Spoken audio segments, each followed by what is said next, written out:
Senator and presidential candidate, Senator Marco Rubio, joining us now. Senator, good to have you here on New Day. Let me put up numbers that are familiar to you, but for the audience's sake, here is the poll of polls. The average of the last 6 measurements of what's going on in your state shows you 16 points to the south of Donald Trump. You came in here last night, your team said, with a plan to change that. What is that plan, and do you think you executed it? Well, we felt good about the debate, and credit to CNN for having a policy debate, and I thought that was important. As far as the polls are concerned, I don't know what to tell you. I'm not very concerned about them. I don't think they're accurate. We're going to find out on Tuesday. But I feel good about our work here. You know, what's happening, one of the things that's happening in Florida is, you know, Ted Cruz has some supporters here, but he's not going to win, and so does John Kasich, and he's not going to win Florida. And so there's a majority of Florida Republicans that do not want Donald Trump to win Florida or be the nominee.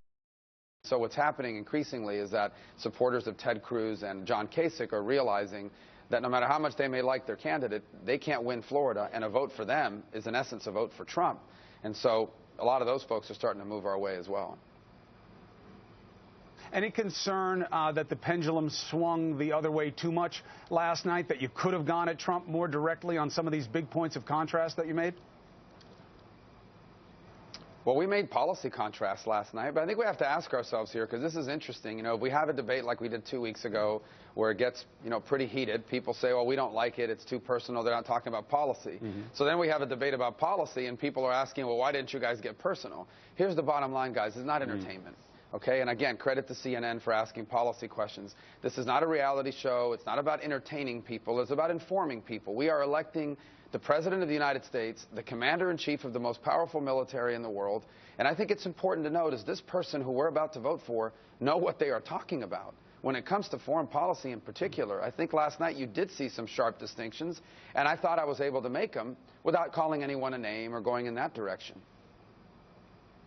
Well, you're going to get a big amen from a lot of people. They wanted to hear about what matters, and certainly that was the setup of the debate. A huge point last night, and many credit you with the line of the night on it, was when Donald Trump said, look, you want me to distinguish between all and some Muslims. That's you being politically correct, media. And then you said, no, no, no.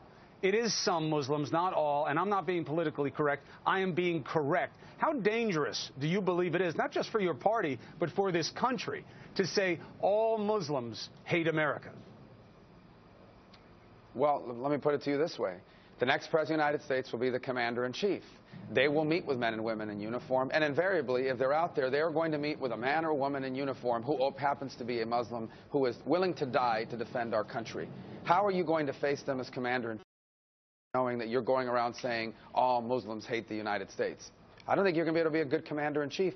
Or you have allies in the Middle East. How does the President of the United States, who goes around saying these things, now reach out to the king in Jordan or the President in Egypt or our allies, our military allies in Saudi Arabia or the Sunni tribes that we need in order to defeat ISIS in Iraq and Syria? If you're going around saying all of you hate America, number two, it doesn't happen to be true. It has the fact of it is that the majority of Muslims do not hate America. Well, we don't know that. I don't know how he bases that on. Now, is there a radicalization problem in Islam? There absolutely is. And we shouldn't be politically correct about that, to say that there is a problem with radical Islam, radical jihadists, radical Islamic jihadists. That is a real threat to Islam, and it is a real threat to America.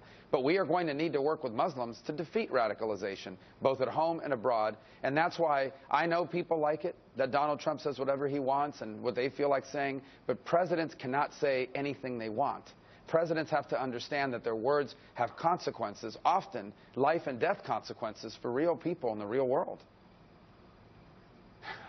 Very often you picture yourself and pitch yourself as, look, I'm a new generation. I see things a different way. I speak for the future of this country.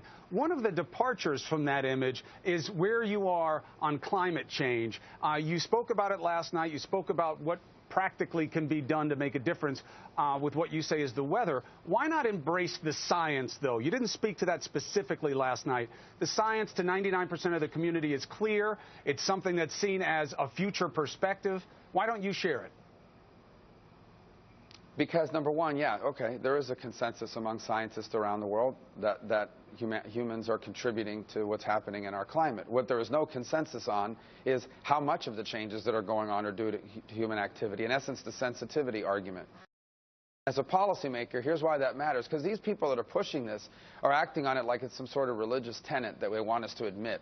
You know, here's the bottom line. We don't know how much of it is due to human activity, and that's relevant in the policy world, because they are asking me to support public policies that, by their own admission of the climate activists, these climate policies they want us to adopt would not have a measurable impact on the ecology or the environment now or for the foreseeable future, meaning in my lifetime, yours, or my children. You get painted as a denier. On the other hand, economists tell us they will have a real impact. You get painted as a denier, though, Senator. You get painted as a denier. Sure, by the people who want everyone to say yes or no. Well, they can paint me any way they want, but the bottom line is what I don't admit is that the policies they want will do anything for our environment. Yeah, but look, climate change is immeasurable, right? Is the sea level rising? You can measure that. Okay, you can measure whether sea level is rising. That's not the question you should be asking a policymaker. The question you should be asking a policymaker is, what can we do in government to affect the rise of sea levels? And the answer is, oh, pass these laws that we want you to pass. So I asked the environmentalists and others who are supporting those laws, well, how many inches or feet of sea level rise will that law prevent? And their answer is, it won't prevent any, but it sets an example, it sets a statement. And then I asked the economists, and they say, it'll have a real impact on our economy. So they are asking me to support public policies that will do nothing to affect the environment, but will have a direct and immediate impact on our economy. I think that's a terrible trade-off. I don't think that's a good way to go forward. So anyone who stands for that is called a denier. Well, you know, these guys are off on their own crusade here, but it's just not good public policy. Understood, Senator. So this may be your last chance to reach our office with our entire audience with your own words. Tuesday's a big day any way you look at it. What do you say to the voters in Florida for why they should not look at Trump, they should look at Marco Rubio to be their next president? Well, first, for Republicans, I would say, I give us the best chance to beat Hillary Clinton, and if you care about polls, every single one of them says that. I'm the only one that can unite the Republican Party that's left in this race, and I'm the only one that can grow it, that can take the conservative movement to people that don't vote for conservatives now. I'm also the only one running on an agenda that says it is time to turn the page. The 21st century is here. We have an economy. We have a world that is very different than the world we're leaving behind. We need to take our conservative principles and apply them to the challenges of the 21st century. That's what my campaign has offered from day one. If they elect me as president, this generation is going to confront and solve our problems, and I believe we have a chance to leave our children as the freest and the most prosperous Americans that have ever lived. And I ask them to go to my website, marcorubio.com, make a donation, join our effort. Senator Marco Rubio, thank you for coming on New Day, and good luck to you going forward, sir. Thank you.